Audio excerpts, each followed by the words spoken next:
I'd like to call this meeting of the City of West Hollywood Rent Stabilization Commission for Thursday, August 8, 2019 to order. Commissioner Marjorie, would you like to lead us in the Pledge of Allegiance? I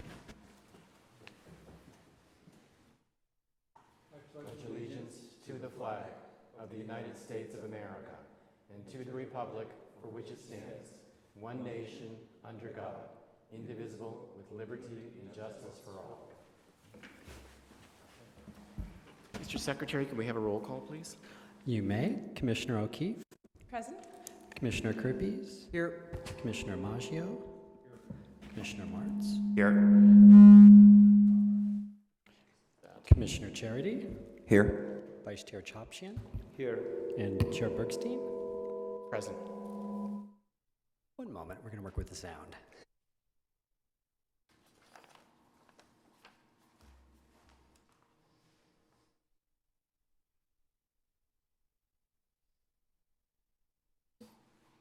Just holding on the sound. We okay? Yeah, thank you. And to item 4, approval of the agenda. Everyone had a chance to review the agenda. So I have a motion to approve. So moved. Second. All those in favor? Aye. Aye. Any opposed? Okay. Item 5, approval of the minutes.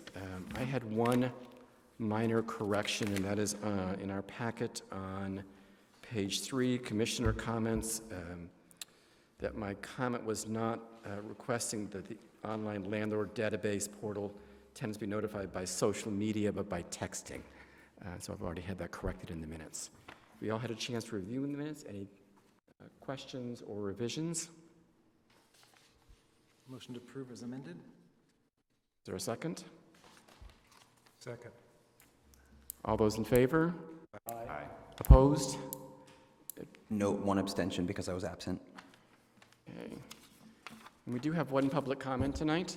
Mr. Ted Green.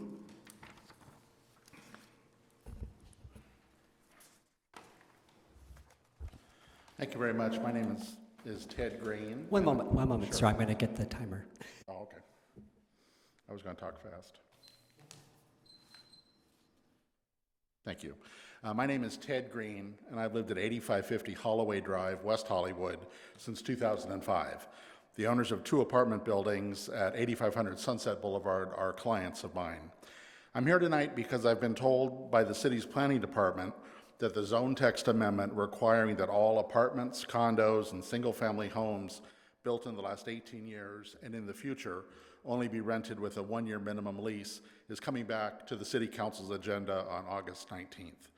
On March 28th, your commission voted 6-1 to request the City Council seek your recommendations on the zone text amendment and that the planning department provide you a presentation on this issue.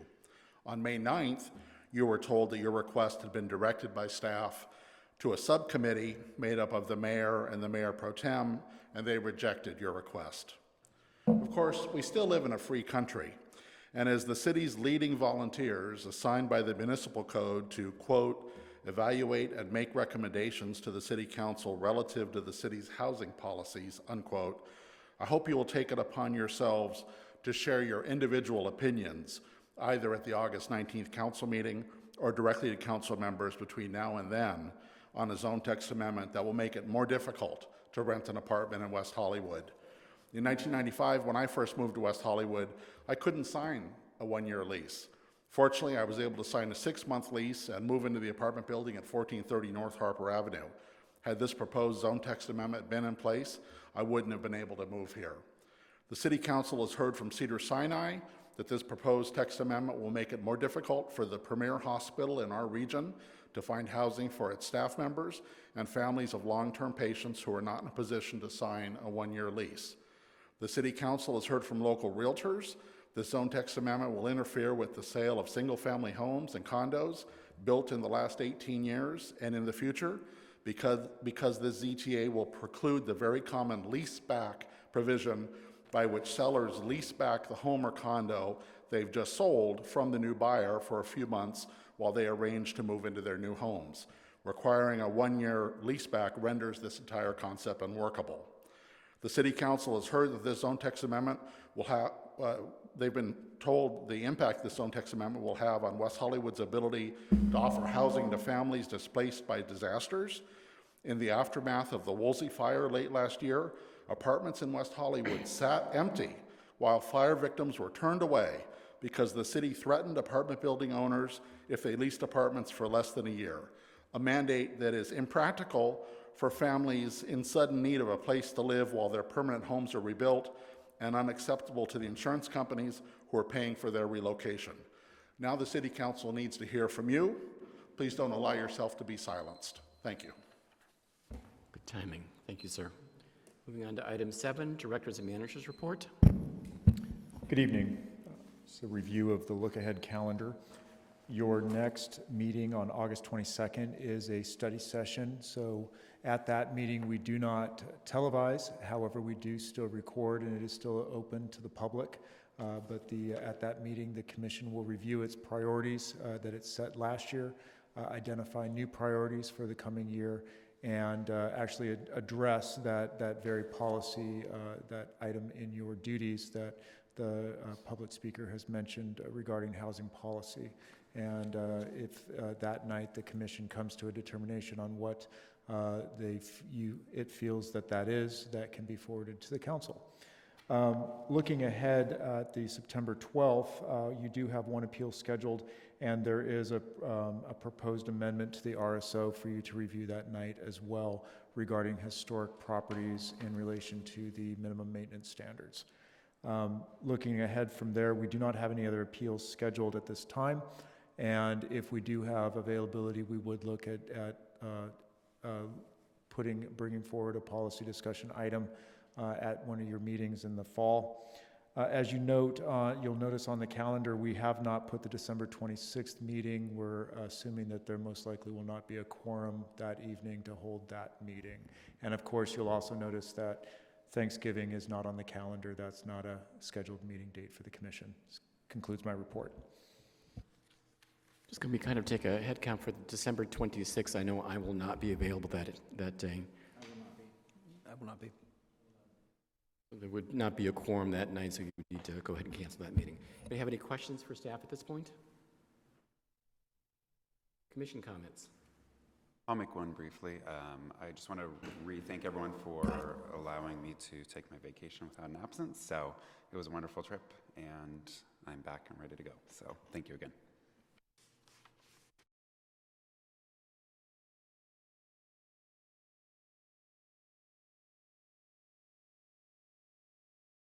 Much. I appreciate all their work, and how glad I am to see Mr. Trevor back as well, and that I appreciate both of their service to the city.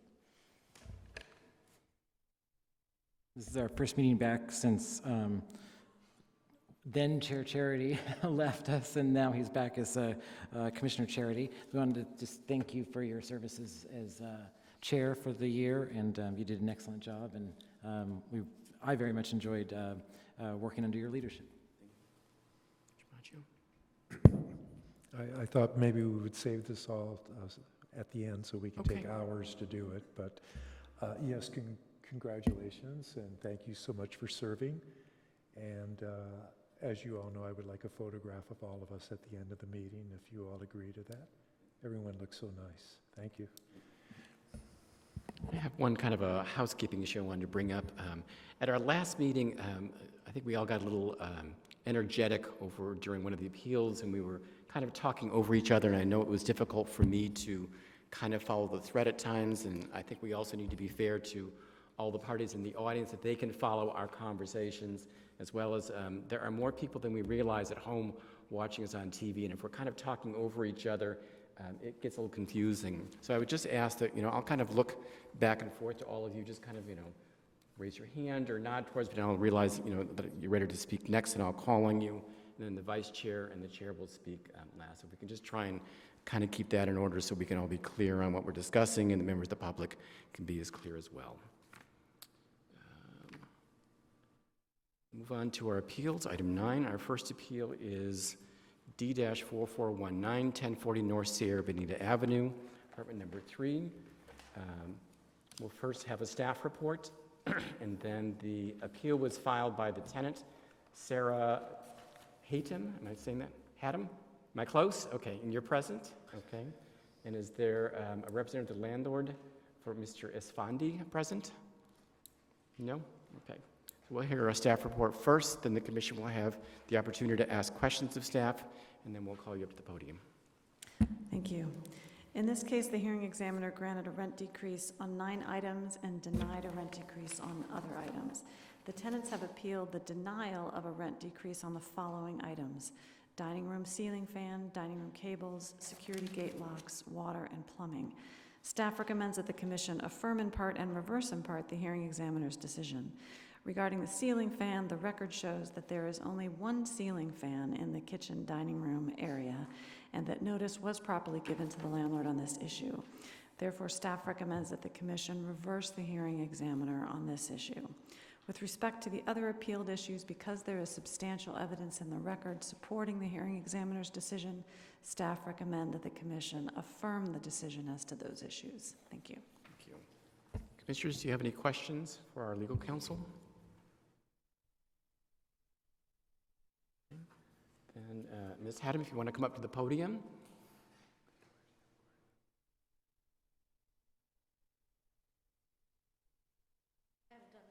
Is this Mr. Wolin? Yes. Okay. So you have a total of 5 minutes to speak. Normally we have some time for rebuttal, but since your landlord is not present, you just speak for 5 minutes. I would ask that you each, when you speak, just state your name and obviously city of residence for the record. We cannot consider any new evidence. So anything that is not currently in the record will kind of stop you and say that we can't consider that. Okay. Okay. So Great. All right. Thank you. So my name is Sarah Haddam. My name is Adam Wolin. And we live and have lived at 1040 North Sierra Bonita together for about 3.5 years, and before me, over 5 years. So we appreciate the opportunity to speak to you tonight about the condition of our home. We were granted the rent decrease, like she mentioned, of the nine items, totaling a reduction of $90.50. And we're appealing some of the items called out in the hearings because she said that in the decision that there was not enough information. So in addition to our appeal and speaking here tonight, and the information that you have, we would like to request a compliance determination or someone to come and look at our home and really evaluate what's going on there. Because we really love our home, we love our neighborhood, we love the city, and we were not intending at all to be disruptive to the landlord or to all of you people here. But we really did our best and do our best to take care of our home regularly, and we just don't think that the landlord is providing that same attention. It's been 8 months since we initially requested a lot of things to be looked at or updated, and he hasn't responded at all. And so when we came to the city, they've had us go through this whole process, and still nothing has been done by the landlord since we originally notified him just after Christmas time last year. So we're really not asking for a lot or anything that's unreasonable beyond the major gut jobs he's done in 3 recently vacant apartments in our building. We've just really tried to have like a conversation, invite him to our home to see what really we're asking for, and he hasn't done that at all. So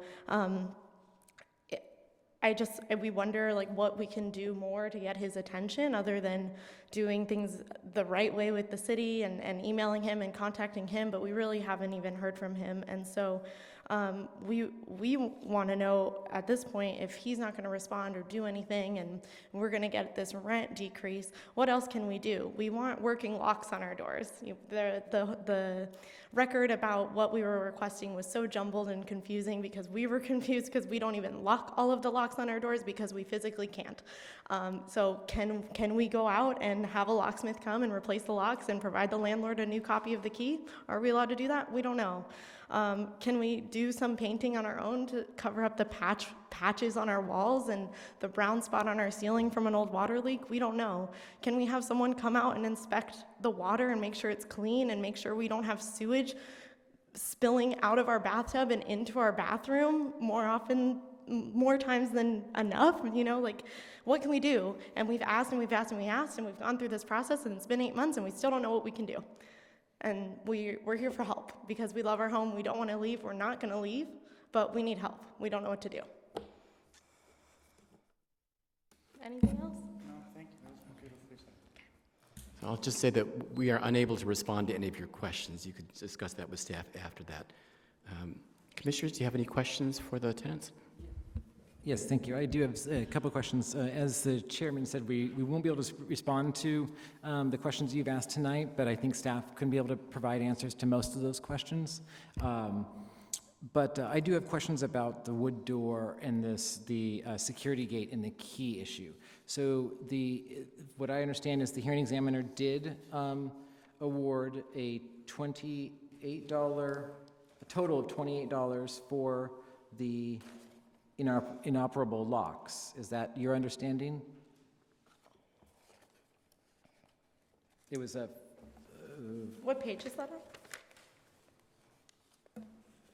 Page 10 of Okay. the decision, 70 of our packet. Yes.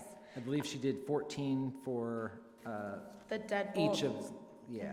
And the lock, yeah. So that's correct. That, I believe, is on the wood door that's the inside of our apartment. So from the outside, those locks are functional on the inside, but we do not have a key to make them functional from the outside. So we can only close the security gate, but those we can't lock. So the hearing examiner reviewed during the hearing, looked at both the gate, the two locks on the gate and the two locks on the door, and determined that $14 would be the award for the door and $14 would be awarded for the gate. What is it that you're disputing in that? And if you're asking for more, what is it you're asking for more of and why? Sorry. So I think the 14, that was my 5-minute timer. These are questions for me, though. Yes. All right. That was, so it looks like to me, it says the wood door at the top of that page, and it says $14 for an inoperable deadbolt and $14 for the lock. And then below that, it starts to go into the security lock, and she has not granted a rent decrease for the security gate because she says that when the city inspector came, she saw that both those the keys were operable. And while we can unlock so there's the lock and the deadbolt, and while we can unlock the lock with the key, that is actually the only one that we're confident in locking all the time. The key does work for the deadbolt. My key does. His key doesn't. We don't have any keys that work for all 4 locks. So first of all, thank you for clarifying that for me. You're all right. So you were awarded the $14 for each of the 2 locks on the wood door, but nothing for the security Correct. gate. And So my question is specifically, are you appealing, saying that you think that she erred in not giving you a rent decrease for the security gate? I think that the deadbolt on the security gate, when she was there, I was able to show her that it works, but I, was also able to say, like, you can try it with my key. Adam doesn't have a key, and it doesn't always work. So we just err on the side of just not locking the deadbolt. So you're seeking a rent reduction for the Deadbolt on the gate. In addition to the Okay, so that's what we're appealing. Okay. Correct. Thank you. Yeah. Thank you.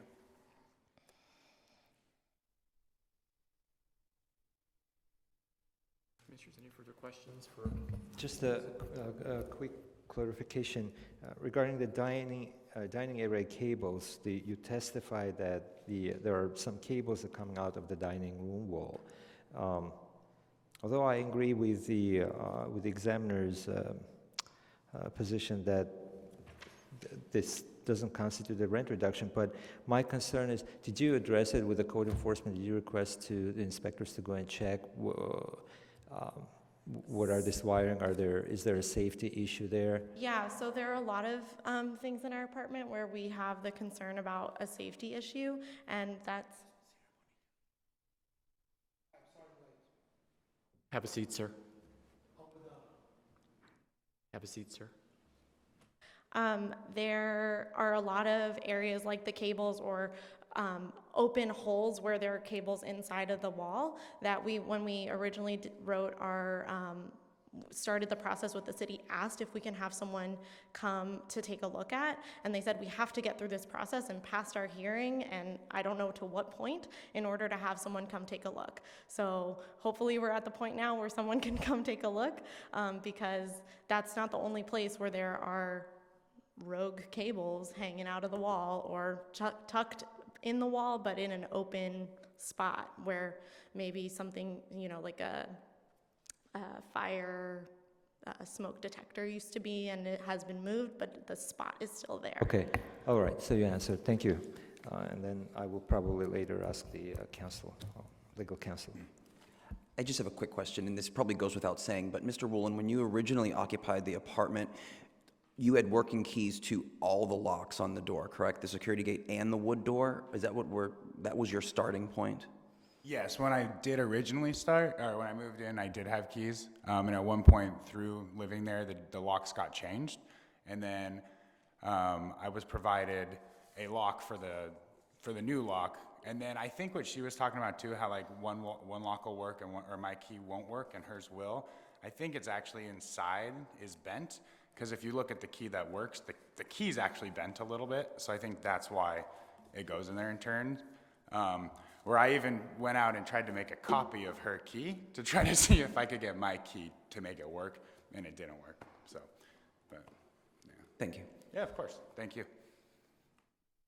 So I just want to try and clarify a little bit. In the record, it says that you initially testified that there was no issue. Security gate and both locks worked well. And then it was that you didn't have a key to the deadbolt, but that then the inspector used a key for the deadbolt. So whose key was that? So you do have one key at least that works for that lock. So yours doesn't, yours does. And a copy of my key doesn't work. Mm-hmm. Correct. Got it. I have a quick clarification. Earlier you were saying that sometimes yours works and sometimes not. Are there times that you've tried it and it hasn't worked? Your own key?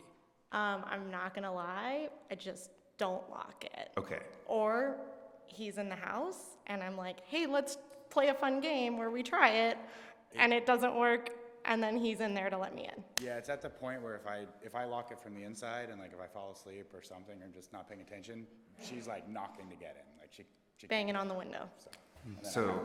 Then I physically walk up and just turn. It's fair to say that you don't have confidence in this lock and that whatever keys you have only work some, but definitely not 100% of the time. So I'm only confident that our key works on one lock, and that's on the security gate. And that doesn't make the contents of our apartment feel very safe if we ever go away for a trip or even leave for the day.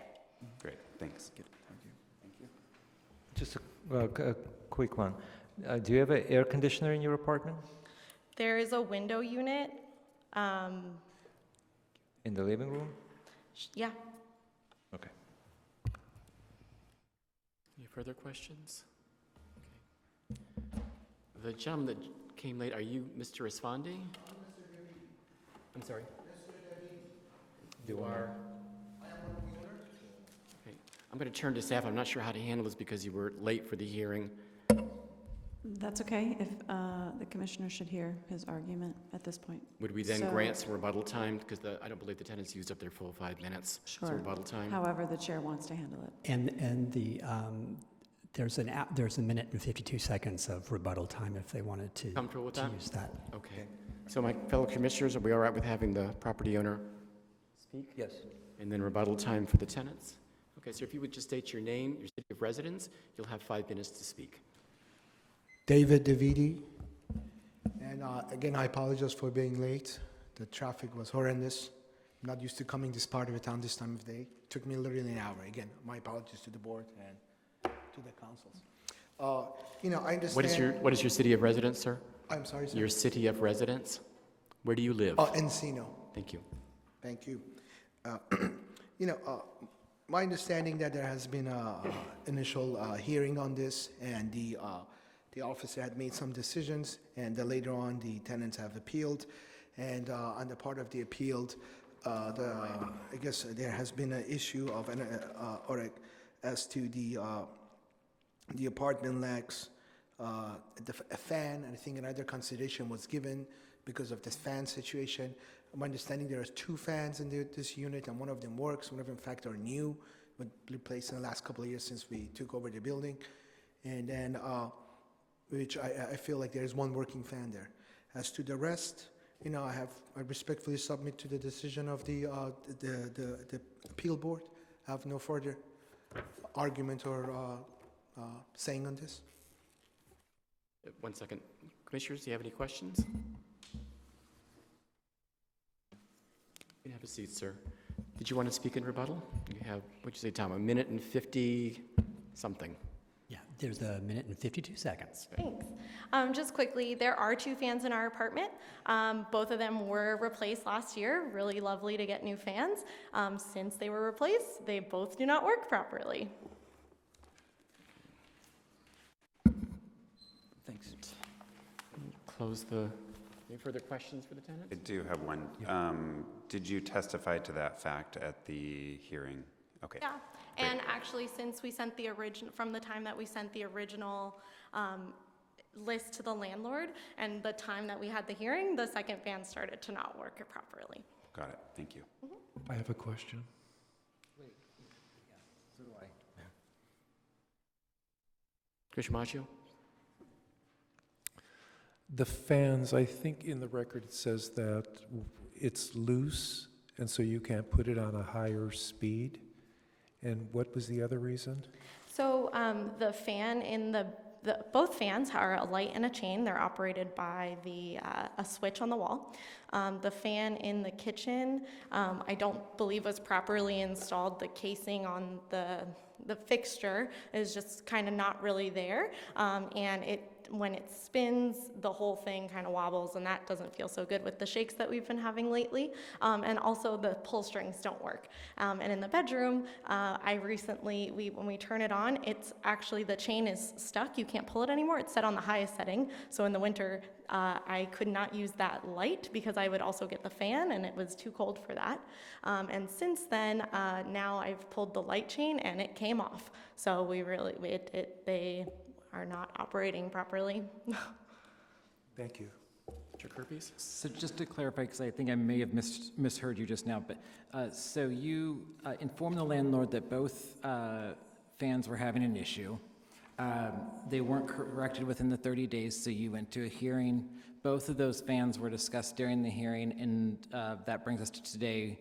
The hearing examiner may have misunderstood and issued a determination that he wasn't noticed on one of the fans, although he was, as staff has clarified for us. Nothing else is different from that, right? Am I understanding correctly? That's correct. So I guess we might have wrote either kitchen or dining room, I can't remember, and then we referred to it as the other, and so there was just some confusion there, and she thought that while we were using them interchangeably, it might have thought that a new fan was being presented, but the kitchen, dining room, kitchen, all one fan. That does not work. Thanks. I'm sorry, I Ma'am, I'm have sorry, one not quite question yet. as well. Come on back up. Trying to escape. So in our packet on page 89 is where your written notice or written request starts. It's the email that you sent to David DeViti. 89? 89 to 90, the packet. And it looks like to me, and I might be missing it, that the relevant bullet point that's about the locks is on page 90, near the bottom of the page, where it says doors, front, closet, tighten locks and knobs on the front door. Was that the notice about the lock not functioning properly, or is that somewhere else? Yes. So, yes, that was the notice that the locks are not working. Okay, thank you. Any further questions? Now you can have a seat. Thank you. Thank you. We'll close the public hearing and go into commissioner deliberations. Who would like to begin?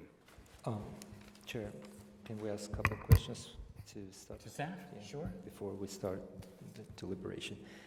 Ms. Regan, hi. I just wanted a clarification. The inspection request was initiated on April 4th by the hearing examiner, right? Is it, because the hearing was on April 1st, and the inspection request issues list is dated April 4th.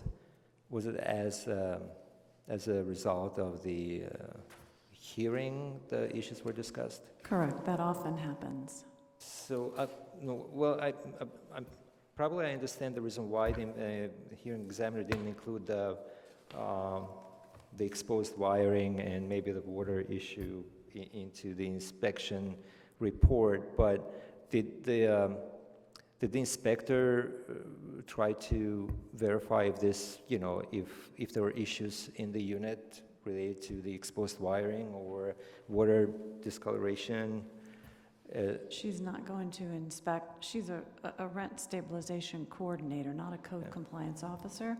She's only going to inspect what the hearing examiner has assigned to her. So the tenant after that never raised these concerns in a different way, requesting an inspection maybe? I wouldn't know. The only thing relevant to you is what was presented to the hearing examiner at the hearing. Okay, yeah, because my concern is what if these are kind of a safety hazards? So that is a different issue that's going to have to be solved in a different forum. That's not for the commission to decide on appeal. I see. Okay, we can deal with that separately. Okay, thank you. I have a question for staff also. We see in the record here on page 90 that they do talk about that bedroom fan and the chains not working. In their evidence, that seems that was submitted, is that, it's in our package, that was evidence before the hearing examiner at their initial hearing? So the bedroom fan is not an issue on appeal. That was already granted a rent reduction. The issue on appeal is the dining room / Thanks very kitchen. much. Questions for staff? Start commissioner deliberations. Who would like to begin? I mean, I feel a little bit strong about the door. My issue in the record on page 15 is when it says the tenants first testified that they lock only the security gate deadbolt when they go out because the locks on the wood door are loose and unreliable and they are worried they would be locked out. I mean, for me, that's enough. If the locks worked when they initially occupied the unit and those locks don't work anymore and they're too scared to even lock them, then I don't have an issue with the conflicting testimony later, because I feel that the decision was in error and that rent reduction should stay in place for those locks as well as the kitchen fan, because the locks continue to not work. That's my opinion there. So you say that, oh, I'm sorry. So you say the decision is in error because the hearing examiner did give a rent reduction for the, would we say the door, but you're saying that she should have also given one for the gate? Is that, because I'm confused about the door security gate issue as well.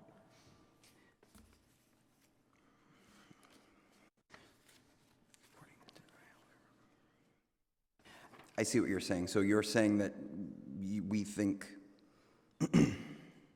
yeah, I'm making my way through this because it's a bit confusing, but what you're saying, Commissioner Kerpes, is the issue before us is the security gate deadbolt, and we're saying that because the recommendation is that we should, support the denial of the rent decrease based on the operation of the security deadbolts.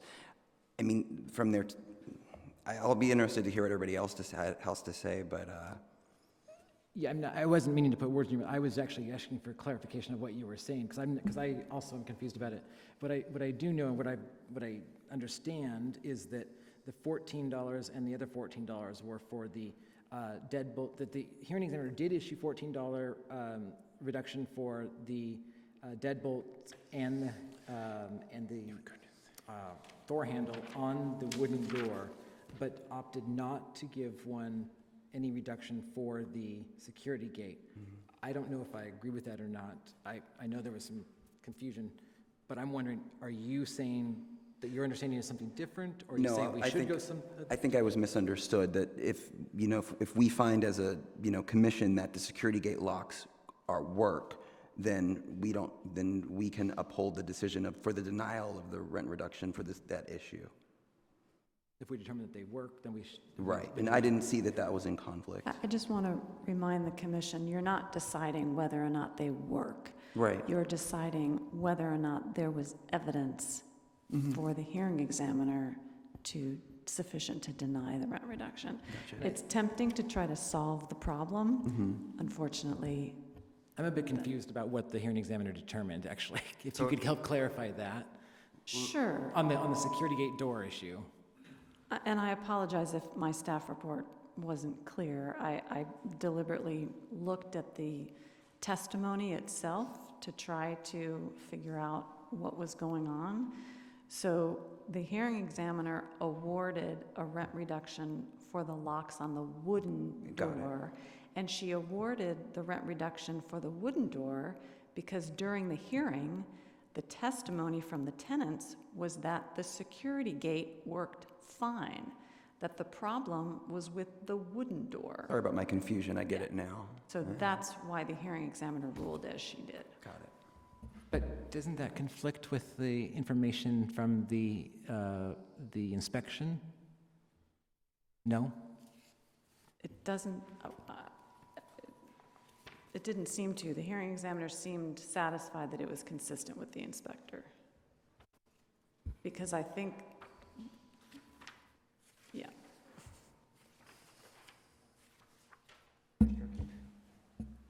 So just to read exactly what it says, on page 15, what Ms. Regan was saying is she listened to the actual hearing, which we of course only have a summary of, and she said that during the hearing, both tenants responded there is no issue with the security gate and that both locks work. And of course, we aren't the trier of fact. We didn't hear the hearing. I have no reason to think that what she reported from it is inaccurate.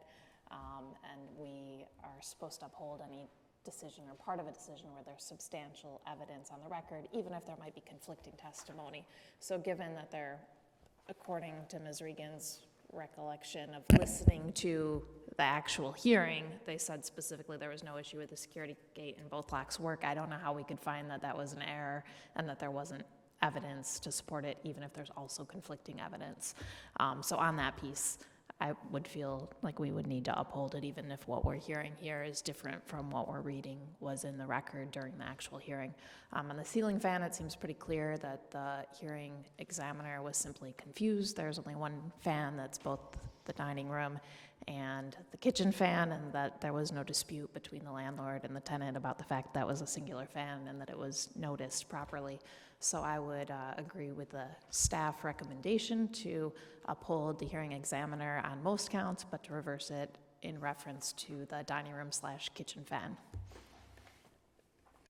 So I understand what Ms. Regan is saying.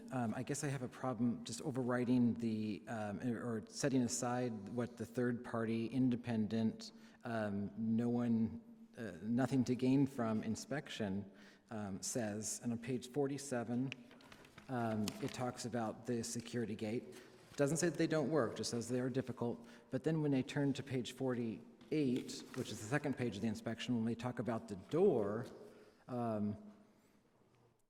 it says the wood door has 2 locks that work from the inside and outside, and inside only a third safety chain at the top, basically saying that it works. So like we're now, I mean, I'm not saying we should reverse the hearing examiner on the $12 or $14 that she's giving for both those locks, but clearly something's not adding up here. I mean, she's not reading the same evidence I'm reading. Because this tells me that the security gate, the top lock intended to open and close with a key from the outside and turn a lock on the inside. From the outside, the top lock does not unlock easily with the key. From the inside, the top lock does not turn well manually. The bottom one is intended to open and close with a key from the outside and turn a lock on the inside. From the outside, the bottom lock does not work well with the key. From the inside, the bottom lock turns well manually. That's the Wood security door. gate, Oh, wait. the one that she hasn't given any reduction on. And then we turn to the Okay. wood door, where she's given a reduction, and it says the wood door has 2 locks that work from the inside and outside, and inside only a third safety chain at the top. The safety chain lock is missing the chain. Of the 2 locks that should work from the outside and the inside, both are loose. The hardware on the one side of the door is missing screws. The top one is intended to open and close with a key from the outside and turn lock on the inside. From the outside, the top lock does not unlock with a key. From the inside, the top turn lock works. So now I do understand why she gave the reduction on the wood doors. There's no doubt there. But you're saying just based on the evidence on 47, you don't know why there's no reduction for the security gate lock I when just you're wanna make seeing sure I'm evidence that says it understanding. doesn't unlock and lock easily from the outside. Making sure I'm understanding all the evidence correctly, yes. I think you have it right, and this one is a little confusing because we have 3 locks and they all do the same thing, so we have to be very clear about differentiating between them. And then also what Ms. Regan said, and I'm gonna be very law school here, is we really have to go back to what our standard is we could talk about locks all day long, but page 12, which is our basic standard, is whether there is substantial evidence that supports the hearing examiner's findings. That's where we always have to start. And sometimes we get stuck in the weeds of locks and paint and whatnot. But I'm going to agree with Commissioner Kerpies here that I don't think there's substantial evidence that the commissioner is correct on the security lock gate. I think there is some evidence. I don't think it's substantial. And I think the inspection report is the first part that kind of goes against what the hearing examiner said. And then in the testimony, there is testimony that there's no issue with the security gate and that both locks work. But then you skip a sentence or a line, and then it says the tenant then testified, Ms. Hattem then testified that they don't have a key and that they only lock one, and that they were concerned about the lock's reliability. I think that testimony, while isn't 100% direct that it's broken, it doesn't work, backs up the inspection report that we have that they're saying, we don't use this lock because it's such garbage, we just have stopped using it. And so I think, you put the inspection report along with that testimony, and you've got a fair amount of evidence from both the tenant who has a bias and then the third party who has no bias in this, and I don't mean bias in a bad way. There is no substantial evidence that the hearing examiner was correct on the security gate lock. So I would be in favor of upholding staff's recommendation on the ceiling fan that we give a rent reduction, as well as a rent reduction on the security gate lock, and then agree with staff that we don't reduce the rent on the cables or the plumbing because that's outside our purview. Mr. Maggio? I agree there should be a rent reduction on the security gate wooden door and a rent reduction on the dining room / kitchen ceiling fan. No reduction on the dining area cable, although it would be nice if they were not there. I guess they're just unsightly, I guess you would say.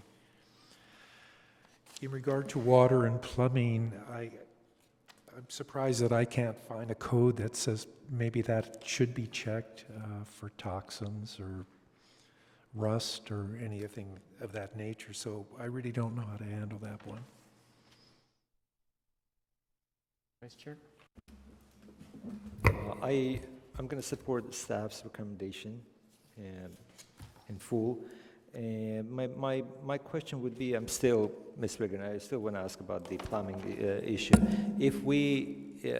If this recommendation will pass, if we affirm the staff's recommendation, can the tenant bring up the plumbing-related issues again in a different way, maybe requesting an inspection to see what's happening there, or that there is a 6-month bar? Well, it wouldn't be in the context of a rent adjustment. So if there's a concern, they would call the health department or perhaps check another agency. Okay, all right. So then I'm satisfied and with the response, and I will be supporting the staff's recommendation. Thank you. Yes, Commissioner O'Keefe? If the majority were to agree to the staff recommendation to uphold the hearing examiner with the exception of the dining room ceiling fan, my sentiment would be to waive the 6-month filing for the security gates, because there does seem to be although I don't think that we can overturn the hearing examiner's finding in this case because of the statements on record from the tenant, given that there was a city inspection, that the locks didn't work well, and given the importance of having working locks, I think it would be appropriate to waive the 6-month filing refiling bar. Question for staff.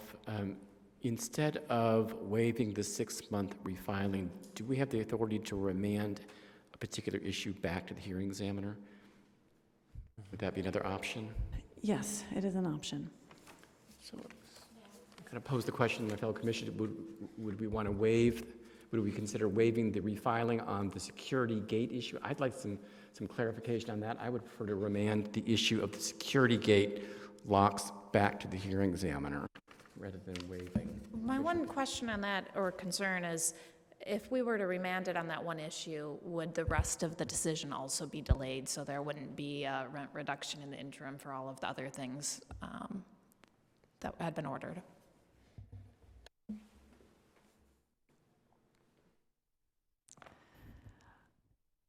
I'm not sure. I apologize for that. My guess is because this is one case, typically everything goes together. So it could be that when I look it up and research it, that it would all be stayed until this is all finally resolved. In case, my preference would be not to remand it because I don't want to delay relief for everything else. Commissioners, any further questions or comments? So normally I would be in support of waiving a 6-month, but in this case, with the fact that we have a third party's visual of at the time that the hearing occurred, I'm not sure what that would basically mean that they would have to start from scratch again, and this wouldn't apply because they would be filing an appeal based upon today rather than the day that the inspection occurred. So the inspection would go out the window, and the hearing examiner may or may not, done at her discretion, have an examiner go out again and look. Because she doesn't always, I don't know how she determines when she does and when she doesn't, if there's a trigger that she has to follow, or?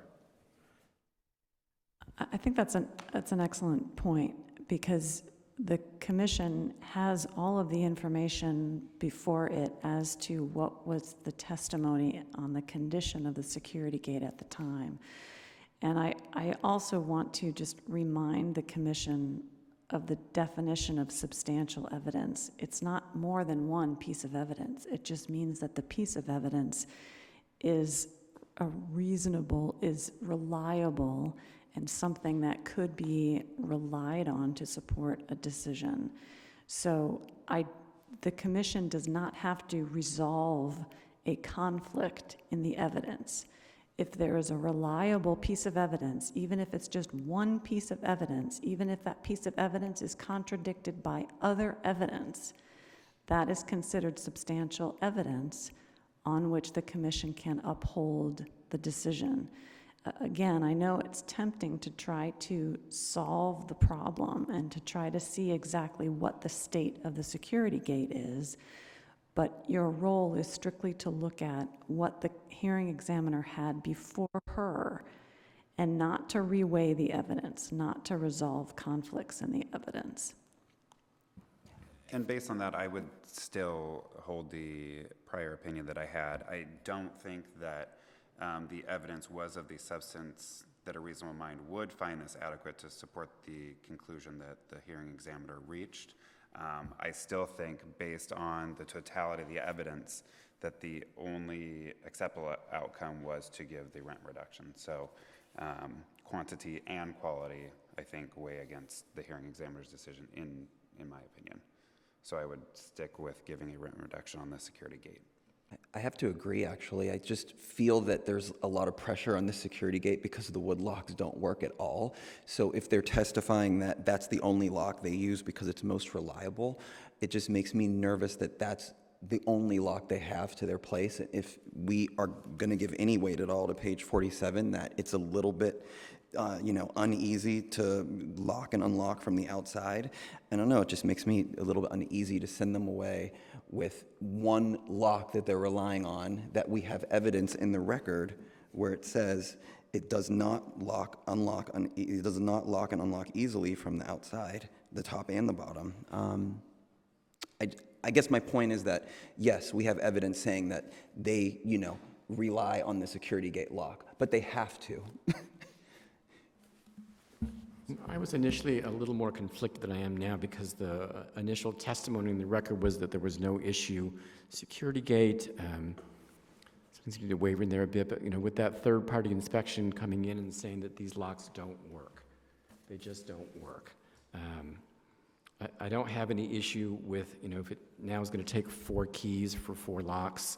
Is that inconvenient? Yes, but they would still be 4 operable locks. So that's not an issue for me. But with that inspection saying that it's not working, and I think the security gate is imperative, I would be in favor of the rent reduction for the ceiling fan, which was just mislabeled by the room. The water, I kind of agree with staff that would be an issue to call the health department on, not rent stabilization, and then to impose a rent reduction for the security gate until such time that it's been repaired, and at that point the property owner can ask for compliance determination to resolve that issue. And if I can just add, I agree with, to go down the list, I agree with staff's recommendation that we overturn the hearing examiner's decision on the fan. I do believe it was just simply a mistake, that it was clear to both the landlord and the tenant what they were referring to, and the only person who was confused after the fact was the hearing examiner. The issue of the cords, I think the evidence, the hearing examiner made the correct decision. I also agree that the hearing examiner made the correct decision based upon the authority that she has on the water issue. I do hope, just a side comment, that there can be some sort of resolution, or the city can assist with them in helping them figure out if that water is safe to bathe and drink, but that's not something that we're here to decide. So that brings me back to the issue of just and I also agree that the hearing examiner made the correct decision on the wood door locks, so I'm fine with that and upholding that decision, but my issue is with the gate, and it sounds like from what I'm hearing from Ms. Regan is that I could uphold the hearing examiner's decision based upon the evidence in here in this packet, and I would be potentially be legally set free of any guilt or feeling that I did something wrong tonight. But by doing that, I would not necessarily personally feel that I was set free of the guilt, because I'm hearing testimony and I'm hearing from a third party. I won't reiterate. I'll just basically say exactly, I echo what my fellow commissioners say, Commissioner Kellen specifically about that issue, and so I would like to see some resolution to that, and I think that instead of waiving the 6 months, for the reasons I've stated before, that would be a whole new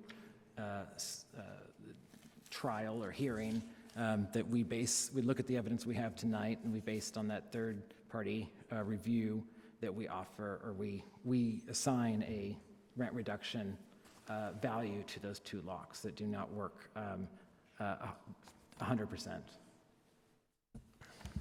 Would someone like to make an attempt at an amended motion?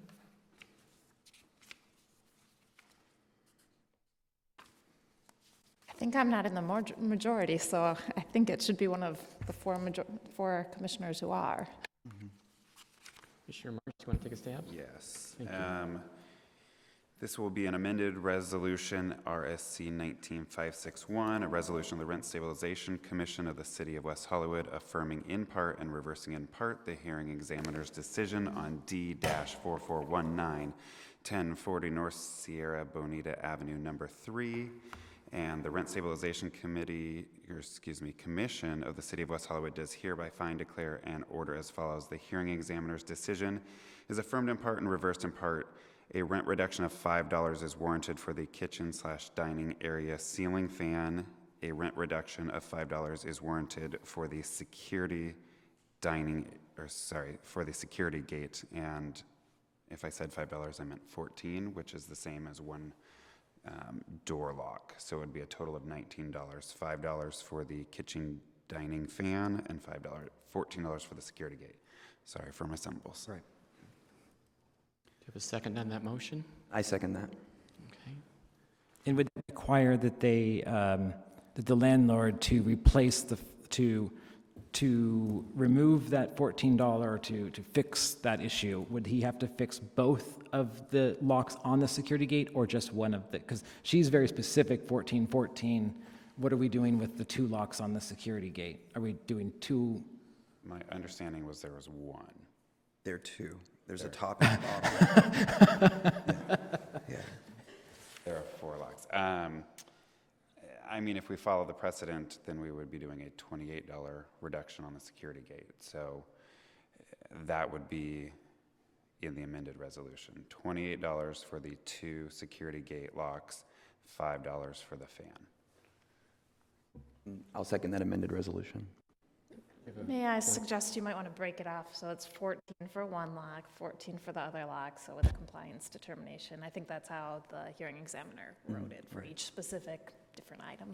I concur, so we will add that to this jumble. So, do you want me to start over and Yes, go please. from scratch? All right. So, we will keep the same language from the resolution numbers, but we are reversing in part and affirming in part the hearing examiner's decision. We will be awarding a rent reduction of $5 for the kitchen dining fan, $14 for the top security gate lock, $14 for the bottom security gate lock. With the commission's permission, there's a deadbolt and then a bottom lock. Would it be okay if I refer to them as that? Yes, for- use those terms, please. Thank you. Thanks. Do we need to state that we are affirming those other portions for the water and plumbing and the dining room cables, or is that just inferred with the motion? I'll go ahead and put those bullet points in so that everything's clear. Thank you. With that amended motion, I think we had a motion and a second? I'll second, yes. We have a second. Mr. Secretary, can we have a roll call vote, please? Commissioner O'Keefe, No. Commissioner Kerpes, Aye. Commissioner Maggio, Aye. Commissioner Martz, Aye. Commissioner Charity. Aye. Vice Chair Topchian. Aye. Chair Bergstein. Aye. The motion passes. If either parties have any questions, feel free to approach staff. And with that, we'll move on to our second appeal of the evening, which is D-4354CD1, 1224 North La Cienega Boulevard. The appeal was filed by Charis Michelson. I'm sorry, I'm terrible with names, and I see that you are present this evening. Is there a representative for Empire View Homes here this evening for the landlord? There is not. Then we will hear the staff counsel's report. The commission will have the opportunity to ask staff questions, and you will come to the podium. You'll have a total of 5 minutes to speak. Ms. Regan? Thank you. On January 17, 2019, the hearing examiner awarded Sheriff Michelson and the other tenants a rent decrease of $7.50 until the landlord complied with the order to, quote, maintain the common area cleanliness in the back of the property and take all acts reasonably necessary to perform this maintenance, unquote. On April 11, 2019, the landlord submitted a compliance determination request claiming that they had complied with this order. The tenant submitted an objection and disagreed that the area is being maintained. The hearing examiner reviewed the evidence and determined that the landlord has indeed complied with the order. Therefore, she restored the rent on this issue. Staff recommends that the commission affirm the hearing examiner's decision to restore the rent. There is substantial evidence in the record supporting the decision. Invoices show that the common area, specifically the back of the property, is being cleaned twice a week. Thank you. Commissioners, do you have questions for Ms. Regan?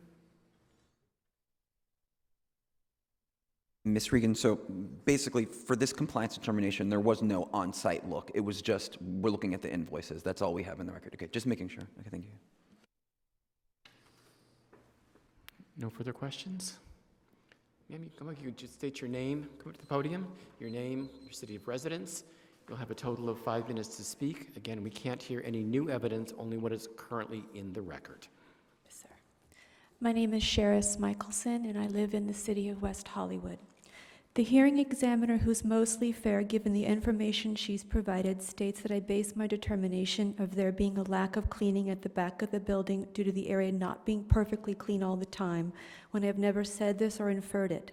Reasonable cleaning, which our previous landlord provided, not perfection, as that is impossible, is all I've ever asked for and is what the hearing examiner ordered to be performed. The hearing examiner also said that my determination of lack of cleaning was based on my prior negative interactions with the landlord, when this is simply untrue. I base my determination of there being a lack of cleaning at the back of the building on the simple fact that cleaning isn't being performed there. For the record, there have been many wonderful landlord representatives that I have personally liked, and these individuals have been honest and done their best for tenants. Unfortunately, in this instance, the landlord reporting that cleaning is being performed irregularly is simply untrue. Seeing as though I'm only asking for reasonable cleaning to be performed, which was proven hasn't been performed for about a year at the time of my November 2018 hearing, I thought to offer the definition of cleaning so that we could all be on the same page about what it is that I'm asking for to be performed and what the hearing examiner ordered to be performed.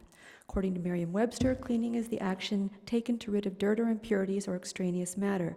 This is not currently being performed at the back of the building, just as it hadn't been performed for the year before my 2018 hearing, which also means cleaning isn't being performed on a regular basis, as the landlord states it is.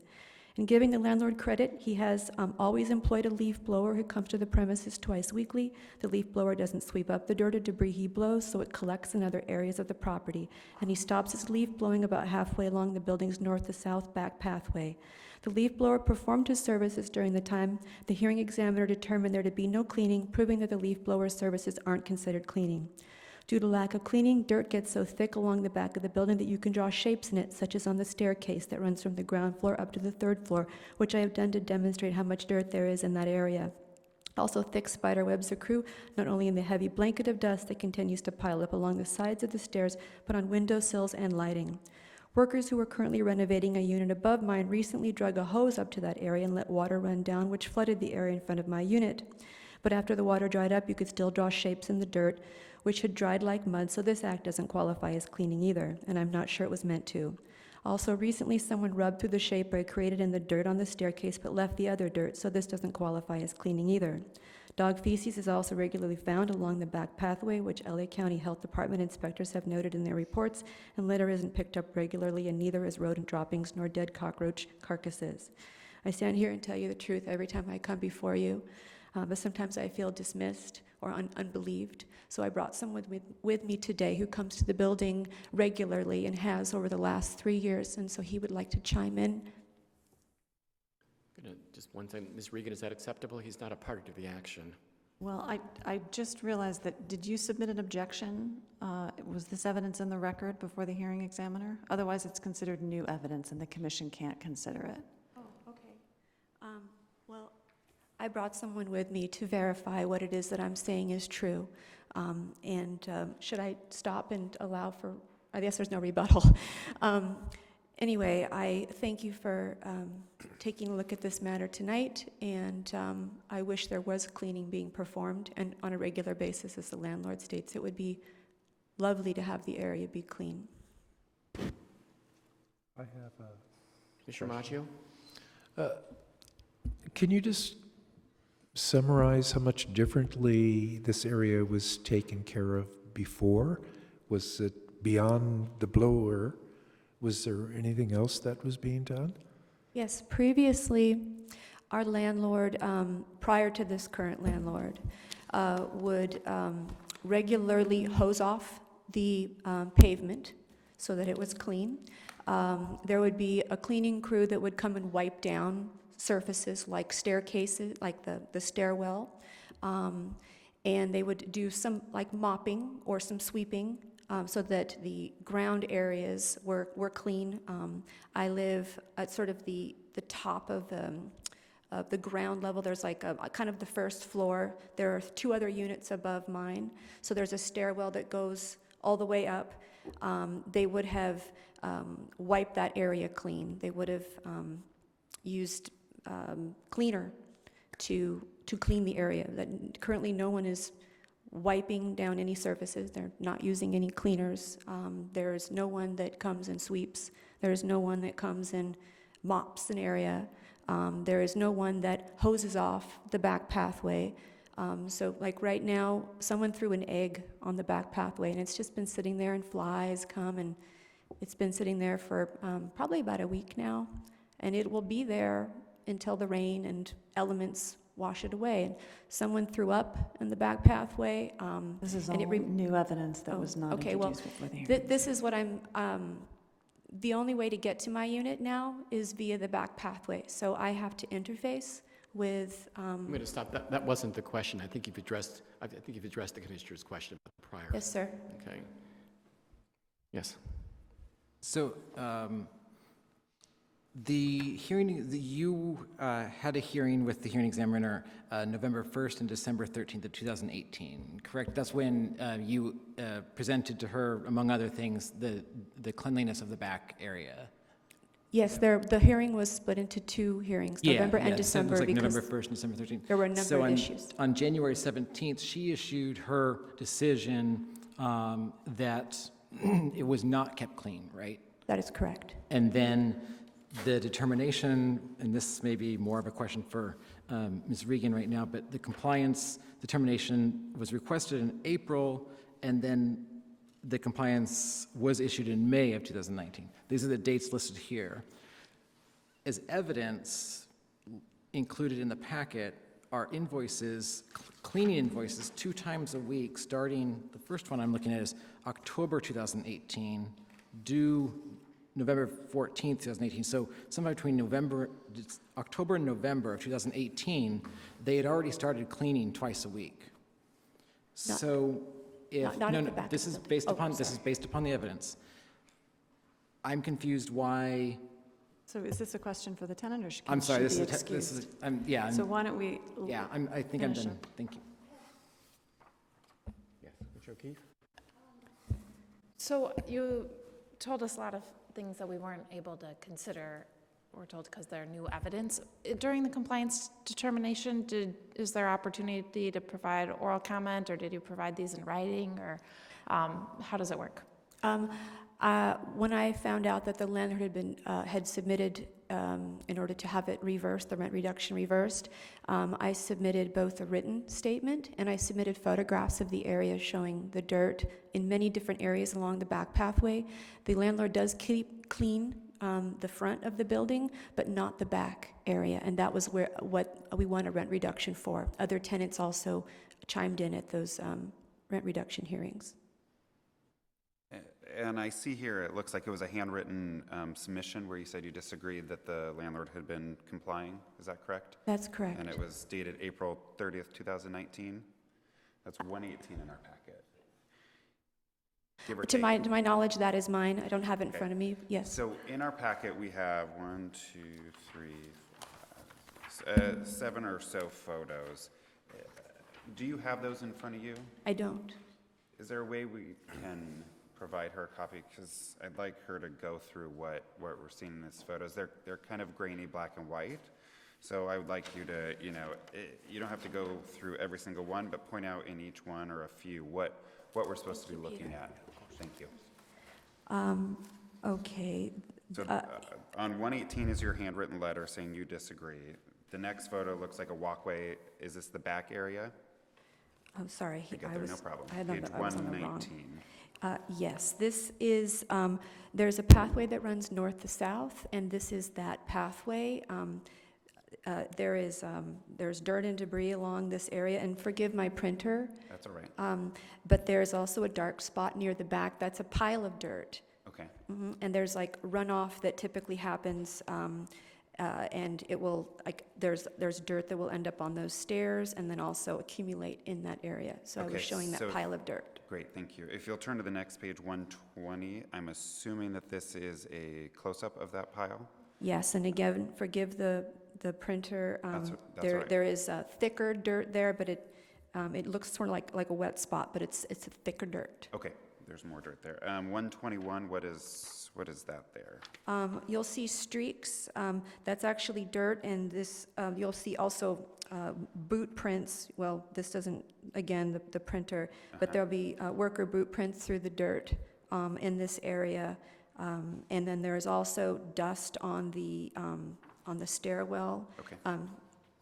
And then briefly on 122, 123, I'm guessing that those photos, you'll say that, again, there's dirt, boot prints. Well, yes, if you look at the left-hand side of 122, you'll see that I've drawn a line in the dirt on the stairwell banister. Okay.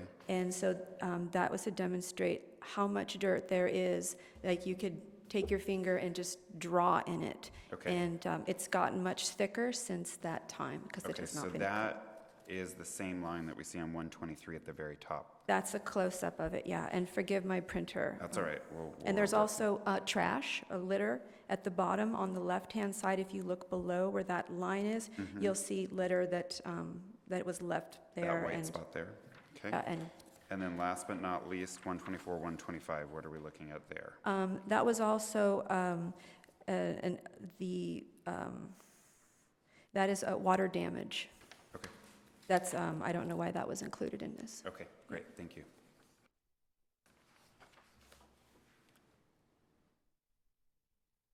Vice Chair? Okay, you can have a seat. Thank you. Thank you. Do you have any further questions for staff? Yes. I do have questions for staff. So the evidence that's provided, or the invoices that are provided, I believe are from the janitorial services submitted by the landlord as evidence to show that cleaning has begun, they're cleaning twice a week. What I'm confused about is the cleaning twice a week started in October of 2018, and then there's another invoice for November 2015. Both of those, and then there's another one, December 15th. But the first two, and I would actually say the third one as well, but at least the first two occurred before the hearing had concluded. The hearing examiner had concluded the arguments and then issued a decision. So I feel like they're using evidence of what do we call it, of a compliance that dates prior to, I mean, clearly there was a problem in November and December that the hearing examiner recognized, and now they're using evidence that they were cleaning back then. Well, the hearing examiner Well, didn't. I don't think that's necessarily relevant as far as, I don't know whether or not that evidence was presented at the underlying hearing, but there are invoices going forward that they're using as proof that they have now complied with the hearing examiner's decision. I can't explain to you why some of them go back before the hearing itself. Thank you. Questions for staff?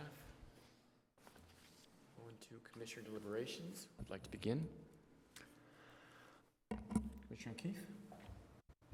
So I think with what was in the written objection, I would be inclined to uphold the finding of compliance, that there were the invoices submitted and the, I believe, photographs from the landlord. I'll have to double check. What the tenant submitted in writing wasn't as comprehensive as what she said orally, and we're not allowed to consider new evidence here. So what was submitted in writing, the photos are very hard to make out, as was noted, and the presence of dirt, you can have dirt come very quickly, one thing drop on the ground very quickly. That doesn't mean there's not reasonable cleaning being done. Simply what's in writing says that there was a pile of dirt and mud, and that doesn't seem like enough to overcome the finding that there was, invoices and the cleaning's being done and that they're checking it. I thought she made some compelling points here, but we can't consider them, so those are irrelevant for purposes of our deliberation. So I would be inclined to uphold the recommendation of the staff and the compliance determination. Yes, this one was a tough one for me, and it weighed in my mind, in favor of overturning the decision. It was close. And I do think the most compelling thing for me is the finger dust. Me too.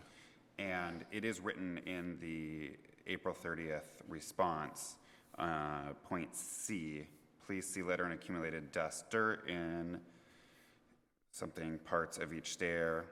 I ran my finger through the dirt dust to show the clean area underneath as a reference. And I think Commissioner Kirby's does make a good point. If there was an issue with the cleanliness and they were already doing the cleaning, I don't think the continuation of the same cleaning is evidence of compliance. You know, if you have a bad janitor company and they're doing the work prior to the hearing, during the hearing, and after the hearing, you're not, the landlord hasn't complied with the order to clean the area if you're continuing to use a poorly run company. So to show some type of compliance, they, in my mind, would have actually had to change companies, increase the numbers, but I think, and Commissioner Kirby's, I think, is his point put me over the edge to actually disagreeing with this compliance determination, plus the dirt through the dust shows this is a pretty dirty place. So, and I do agree with your point that dust can accumulate pretty quickly, but I think this is beyond the scope, so I would not agree with the compliance determination. Mr. Maggio? Yes, the railing, the finger in the railing. Twice a week. It doesn't seem like this is being done twice a week. I know that 1200 block of Los Cienega is a very, very, very busy trafficked block. There's been tremendous amount of construction in that area. So I don't know if that has made it worse over the years, but it's pretty clear that if you're there twice a week, either with a blower, you're not going to have that type of accumulation on a railing. I just don't think the job is being done correctly. And for me, the photographs, even though they are black and white, I think they pretty much, even the pile of dirt in the corner, and then there's the close-up on page 120. I mean, that's a lot of accumulation in a pile. It's almost like someone swept it in that pile and then didn't pick it up. So that's where I stand. Mr. Charity? I'm in agreement with Commissioner Martz and Commissioner Maggio. I walked in not thinking the decision was made properly. I just think it's so easy to go out there and just check out if it's clean or not. And so basing it on older records of the invoices, as Commissioner Kirby's pointed out, and then seeing the visual evidence from the tenant, I just feel the decision was made in error about the compliance determination, and I'm in favor of keeping the rent reduction in place. Mr. Kirby's? Yeah, I agree. The evidence that the hearing examiner based upon, to me, seems like it was just a continuation of previous stuff that the determination was based on an original fact. So I'd have to see more than just same old, same old. So I would say the has not been the landlord has not come into compliance with the requirement. Vice Chair. Thank you. I wanted to hear more from the tenant, and unfortunately, some of the testimony was new evidence we couldn't consider, and the issue whether the invoices for the services provided twice a week would constitute substantial compliance. I doubt a little bit about that because I don't believe that there is reasonable cleaning here based on the photographic evidence the tenant provided, and I wish I could have heard a little bit more from the tenant, but there was a new evidence, as I said. And I don't think the invoices, the invoices submitted by itself would be would constitute compliance with the examiner's order. So, and thank you, Commissioner Mars, for explaining in detail. So I had my doubts, but now I'm kind of in full agreement that with you, commissioners, that there is no compliance here, and I would vote to keep the rent reduction at place. Thank you. May I make an additional comment, please? Of course. I guess if it were me, my own personal recommendation would be to try to work with the next cleaning crew and kind of point out what needs to be done. Maybe that type of guidance could be invaluable and actually very helpful. Sorry. In the record, it states that a landlord is held to a standard of reasonableness and not perfection. But I think from the photographs that are in the record, this is not reasonableness. I live, just barely south of Fountain, so I know about, what gets generated by traffic and the dust. I understand that. And if the photographic evidence had been of a piece of paper that had blown up, from the street, that would be one. But this seems to be an accumulation of dirt and other items on the area. And I also agree with my fellow commissioners that the submission of the invoices for cleaning service before the determination and after, if there had been a letter from the property manager saying, we've had complaints that this is not being cleaned up, we need you to address X, Y, and Z, there's nothing of that in the record. There's been nothing in the record that shows a further instruction to the already existing cleaning company that you're not doing a thorough enough job. So I would be in favor of overturning the compliance determination and keeping the rent reduction in place until such time that the property manager has a company come in, whether it's the existing company, better instruction, or a new company to adequately clean the area. So with that, would someone like to make a motion?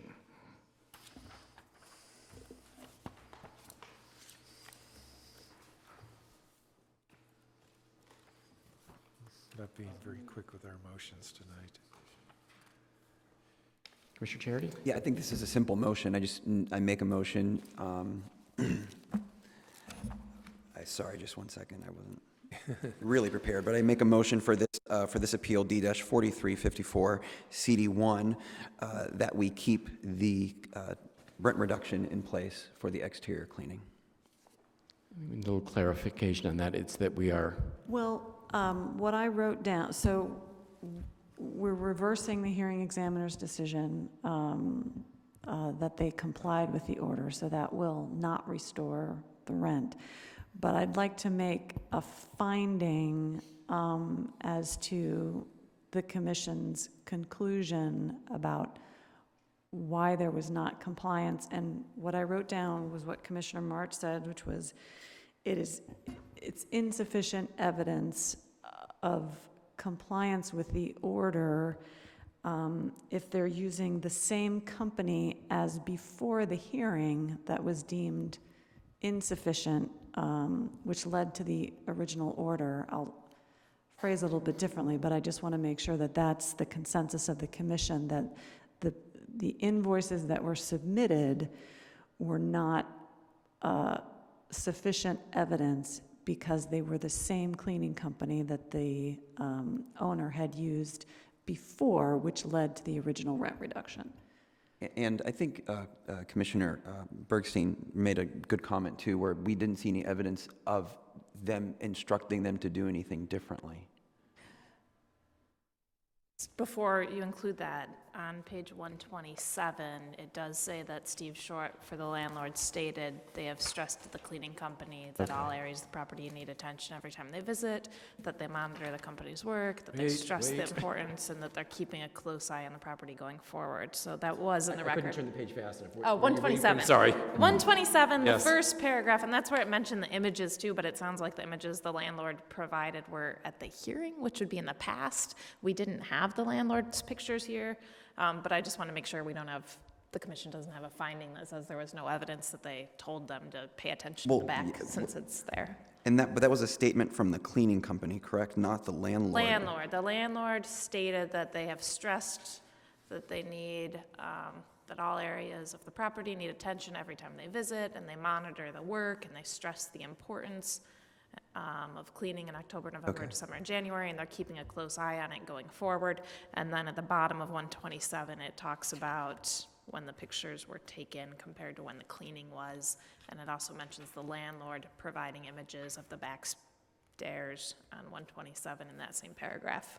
I don't think it's that we needed a new company. It's just that there was no proof that the practices had changed, the cleaning practices had changed. The invoices were very specific. We cleaned 2 times a week, 2 times a week, 2 times a week, very consistent, but that shows that there was no change in their approach to cleaning. Could we add language in that would recognize that portion, saying that even though we recognize that the landlord had instructed their existing maintenance company to follow these points, our finding is that they have not done so? I don't think that's helpful to her. Well, I just want to know what the commission is deciding. So what is the basis for your decision to overturn? I think what my fellow commissioners are looking for is, I think your original point was correct, that the evidence is not sufficient, but they're looking for something that we're also finding that the area is still dirty. So not only that if we can say that in our finding, that not only was the evidence submitted not sufficient to show compliance, but also that the area continues to have the same or similar dirtiness that led to the original rent reduction. So because I don't think it's just the lack of evidence, because if we say it's just a lack of evidence and they come back with 400 receipts, we could still have an issue that. So the commission is affirmatively finding that the order has not been complied with. Yes. Okay, so why don't I just say that, That's probably cleaner. so to speak. No We have pun a motion on intended. the floor. Do we have a second? I'll second the motion. Okay. Secretary, could we have a roll call vote, please? Commissioner O'Keefe, No. Commissioner Kirpies, Aye. Commissioner Maggio, Aye. Commissioner Martz, Aye. Commissioner Charity, Aye. Vice Chair Chopshian, Aye. Chair Bergstein. Aye. And if you have any questions, feel free to see staff at the end of the meeting. And with that, we will go on to item 10, new business, city census complete count. Mr. Noonan, are you going to make a presentation on that? I do not have a presentation, but I can explain what this is. Close enough. So we are preparing for the census, and as part of those preparations, the city is establishing a committee, and you are invited to, and we are asking you to delegate a representative on that committee. Okay, is there anyone who's interested in serving on that committee? I would only be interested if nobody else was, and I'm not volunteering to be on it only because in my office and my work, we're doing something very similar, so I'd rather have my skills used there for this benefit and then allow somebody else to use their skills because we're all promoting the same thing, trying to get everyone counted. So I would do it only if nobody else wanted to do it because I'm already doing it somewhere else. So it'd actually be more beneficial if somebody else would do it. I don't believe that I can do this, as my partner is now working for the 2020 census, and he's been given some pretty specific parameters about what we can and cannot discuss. Yes, so I would normally be interested but cannot. Is anyone else interested in serving on this? I'm happy to throw my name in there. I'm big into politics, so I would be happy to if no one else wants to, but. With that, I know I don't have the time. Commissioners, we would be happy to have you fill that slot. Thank you. Right. Thank you. Going on from item 10 to item 11, public comments. Mr. Secretary, I don't see any further public speaker slips. Item 12, commission comments. I did attend the Transportation Commission meeting as the liaison, and it was very interesting since I know nothing about transportation, so I think I learned more than what I presented. But I always go before the commissions with the wonderful material we have to make people, the commissioners and the commissions in general, aware of what our work is here all about, and that rent stabilization is still very healthy and strong in West Hollywood. And it's incumbent for all commissioners, no matter what commission you sit on, to know the basic information so that you could help others if you don't need the help yourself. And that will be my continued role as I go out to the various commissions. Thank you. I would just say that August 12th, the legislature goes back into session, both the Senate and the Assembly, for 1 month. There's going to be a lot of movement on bills that are sitting there now, a lot of potential for possible get and amends. We didn't see a lot of action on housing this year. So if there's a lot of pressure being put on the governor to reach those numbers that he campaigned on, so I wouldn't be surprised if there was some movement with legislation. So keep a close eye. There was an article in the LA Times this morning about Newsom backing efforts to cap rent increases in California. That's Assemblymember Chu's bill 1482. I would encourage everyone to look closely at that and determine for themselves whether they think that that is the numbers in there, the cap rate is appropriate. It's substantially higher than West Hollywood. We're very fortunate for that our rent stabilization keeps rent increases pretty minimal. So I would encourage everyone to look at that and determine how they would like to support or oppose or participate in that as it moves forward, because it will probably move forward quickly now in this last month. They have until September 12th before they will break for the end of their first 2-year cycle. Commissioner Keefe? During the second appeal, leaf blowers were brought up, and I just, for anyone watching or listening, wanted to mention that in West Hollywood, gas leaf blowers are not allowed, only electric leaf blowers are. So if anyone's using a gas leaf blower, that can be reported on the city's app, along with any other violations of city code. That's a very old law, too. Vice Chair? Just a couple things. Since our last meeting, City Council did hear a staff presentation on the possibility of a smoke-free housing ordinance for the city of West Hollywood. I want to again compliment both Mr. Noonan, your staff, and Code Compliance. I felt that what staff presented was a really well-balanced, giving examples of how other rent-stabilized jurisdictions have implemented smoke-free housing ordinances. There was a fairly spirited discussion among council, but my takeaway is that even those council members who are not, did not seem to be completely in favor, recognize the significant health issues due to secondhand smoke, so that there's a possibility something may be passed. I believe the instruction from Mayor D'Amico was to come back in 6 months or thereabouts with staff to give a recommendation to City Council about a possibility of an ordinance. I don't know if at any point they would then remand it back to our commission for further discussion, but I'll certainly be keeping my ears open. And secondly, as we have on our calendar a study session coming up, just to remind my fellow commissioners, I've been kind of keeping the scrawled notes throughout the year of issues that have come up that we thought would be best addressed during a study session. If you have any others, bring those with you to that study session. With that, going on to item 12, staff comments. Mr. Noonan? Only a few. I'm thankful that Commissioner O'Keefe did mention the city's app. We've been looking at the app as a heads up. You'll notice if you look at the city's app that for now we do not have housing or rent stabilization on that, but it is something that we are exploring. So I know that that's one of the commission's interests, and your priorities from last year was to explore other ways of outreach and communicating with the community. We're looking at that as well. I did put something in your mail packet for you to look at. It's a little bit of homework, if you will, in advance of your study session. As you recall, some months ago, we last talked about this item that's in your commissioner duties, which is related to the city's housing policies.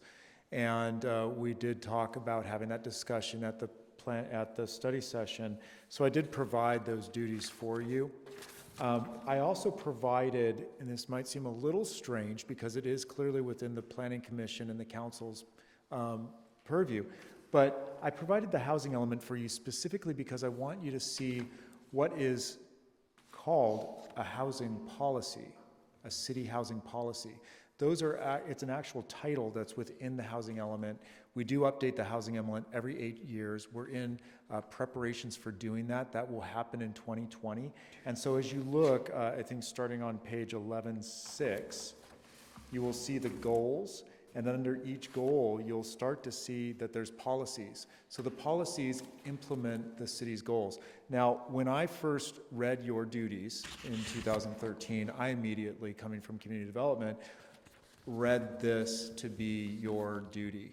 So at your study session, we'll be interested to hear what you think about that, or if you think that that's actually outside of that realm.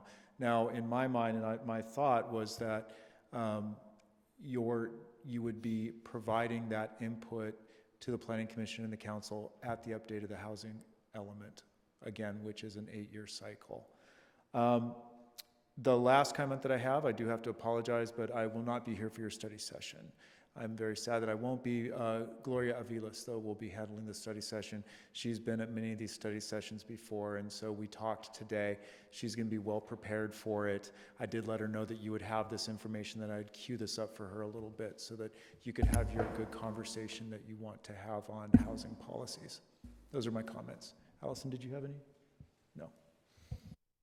Questions?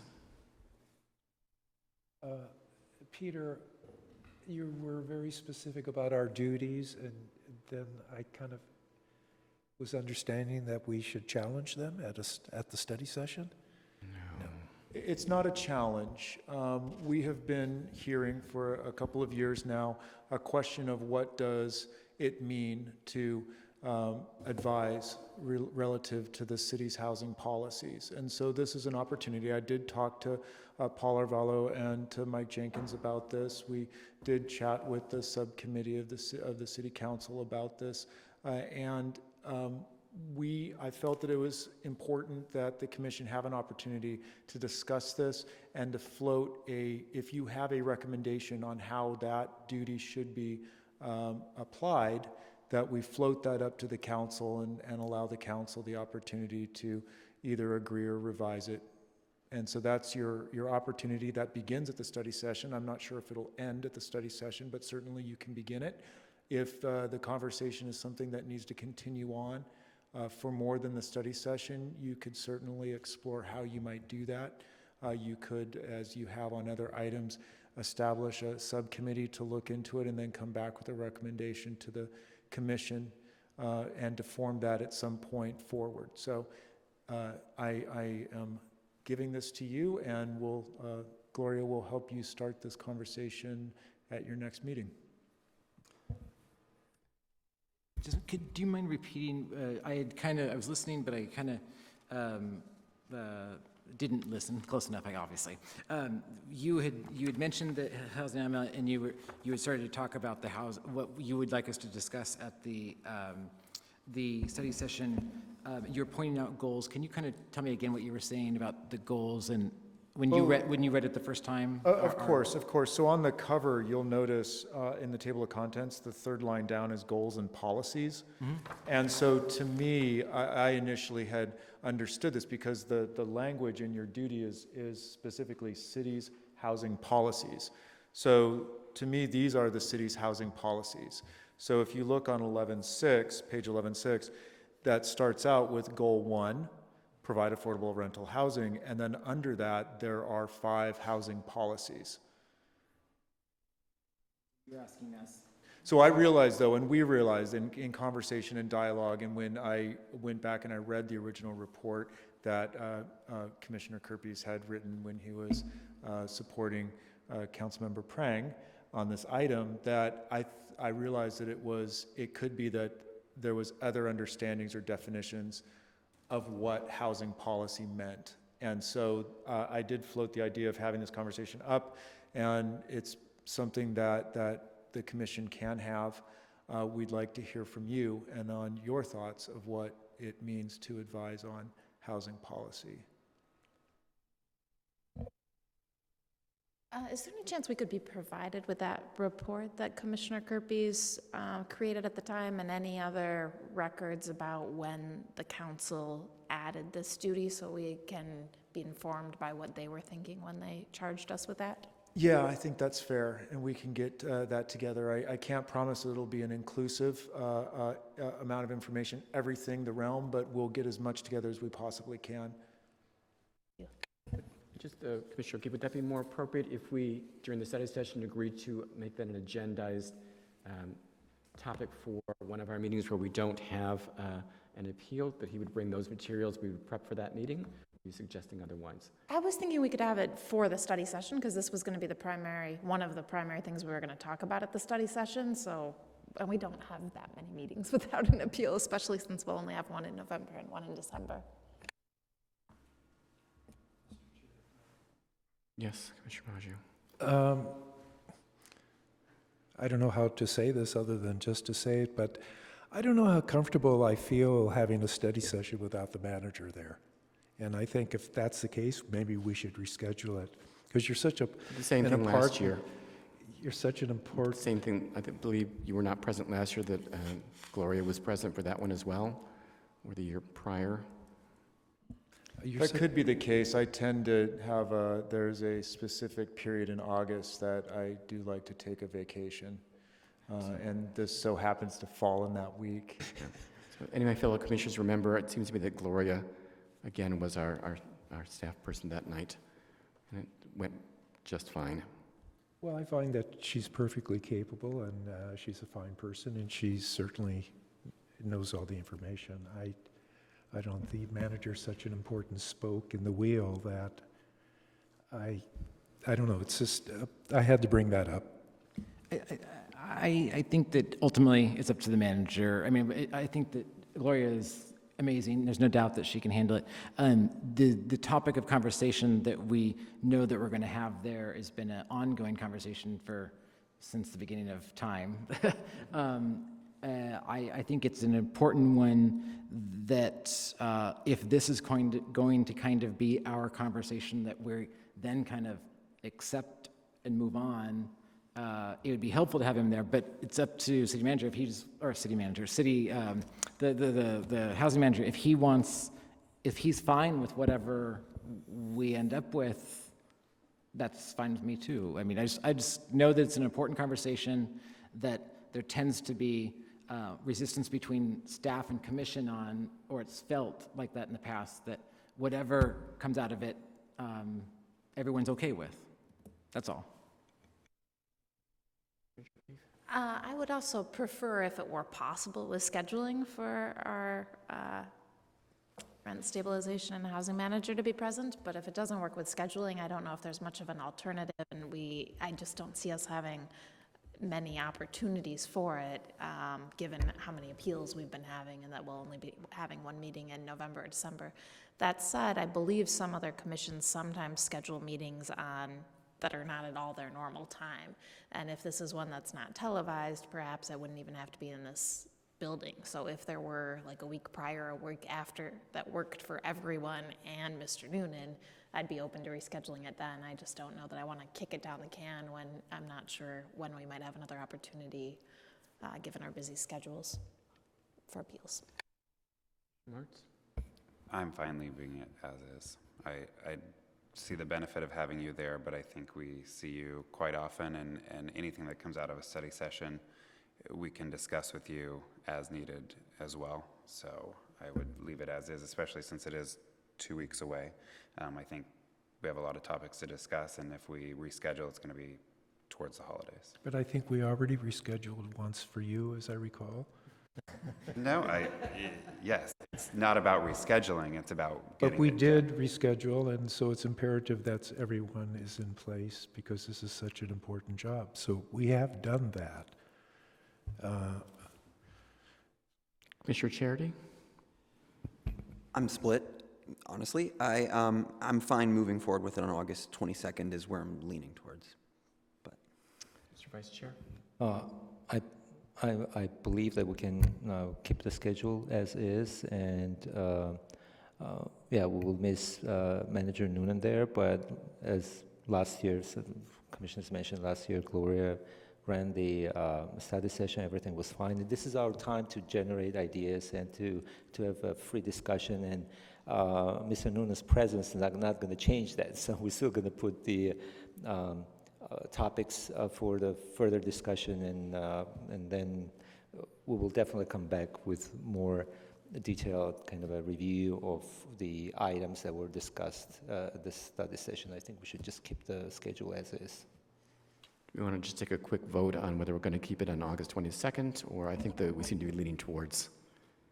I'm fine with leaving it up to what is already been decided, and yeah, I've already said what I said. Mr. Charity? I don't need to vote on it unless you call a vote. We need to call a vote, or are we just going to leave it August 22nd? Okay. I do have one question, Mr. Noonan. It's about the new database that you and your staff have been working on so diligently for a couple of years. I've been assisting a neighboring landlord with renting out some of his units, and I needed some clarification on whether he had re-registered his units previously. And I was able to call City Hall and find out, yes, he had, but those copies are not, he doesn't have a hard copy in his files. And it was explained to me that he can do a records request through the city clerk's office to request a copy of those documents. But is there any way that in the future, any scanned documents that rent stabilization receives might be available to a property owner on the website? Because for those who don't know, the property owner sets up an account with the APN number of their property with a specific PIN code that is provided by the Rent Stabilization Department. So it couldn't be Commissioner Kirkby wants to check on the status of my building, he can go online and check. It's only the property owner. So do you think it might be feasible in the future for scanned documents to be available on the property owner's access to the website? Yeah, in fact, that's if you will, a phase 2. We are intending to come forward with some additional improvements and greater capacities in the portal. This is a phase 1 where we have been able to get the registration process online, and we do have I think we have a good uptake so far. It's about 25-30% of registrations are coming in that way. So that will be the next step. I don't have a timeline on it yet, but it's certainly an important step that we want to take. In the works. And then last question, I hear this one out in the public. If any property owners are going forward with doing their earthquake retrofitting work now, and at a later date, the city I know is working on grant money, would a property owner be able to apply retroactively for work they have done to comply with that ordinance? I can't say yes or no, but I would, I think in all fairness, we should assume no, so that we manage expectations. Okay. Could we, when you have a firmer answer, bring that back to the commission? Well, the grants are coming through the Federal Emergency Management Association, FEMA, and so I can't say 100% no, but it oftentimes you can't be awarded grants retroactively for work that's already been done. Do you have an estimated time of when that grant might be approved? Or is that kind of a wonky number? It's still, yeah, we don't. We're waiting. I know that we're still in the consideration, but we are still waiting for the final award announcement. Okay, thank you. Yeah.